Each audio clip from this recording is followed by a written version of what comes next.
because you've done some business with both guys. Do you, just stepping outside of Matchroom for a minute, do you think Bob and Al Haymon will ultimately come to the table and make Crawford Spence? No. I mean, I see. The one thing I'll say about Bob is, like I said, I believe that you could,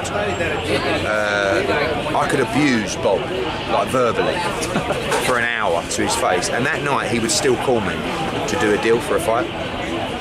Whereas I think that doesn't apply to everybody. But I think the relationship between us and Bob, although the main problem he has is that I outmanoeuvred him and out-hustled him with the Anthony Collar situation. He's not very happy about that. But the main thing is the relationship between Haymon and Arum is non-existent, and it's potentially unfixable. But the relationship between us and Arum, we'll talk, we'll go for dinner, no problem. So do you think when Bob's telling us, I want to make the Crawford Spence, I'm sure he does, but do you think when he knows there's no way more to put pressure on the other side, and he knows, really, he ain't going to happen. From the outside looking in, can you put your finger on exactly maybe one thing that's made that relationship like that?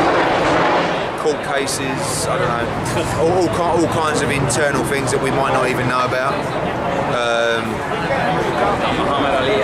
Yeah, well, you know, many different things, but he doesn't speak particularly well of it.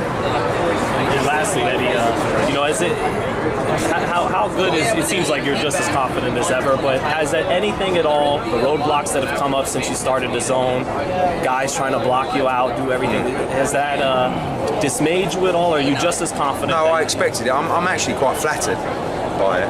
The one thing that I didn't expect is people to step up financially like they have, particularly ESPN.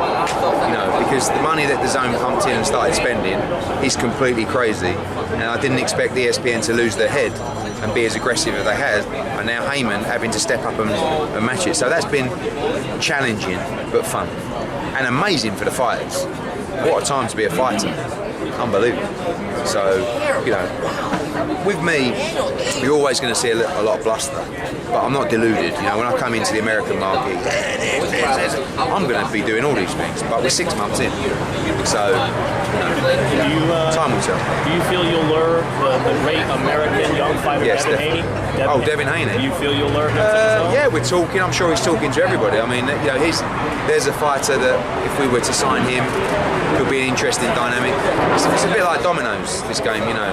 I'm sure there's a lot of fighters right now who are thinking about making the move to Matchroom and DAZN, but they almost want someone to do it first, you know. And when that happens, I believe you're going to see many follow. Is he that premium building block though that you can? Not there yet. Has all the potential, so we can still get the credit. You know, but he has the atmosphere, he has the personality, he has the ability. You know, he's a real star. Thanks so much, dude.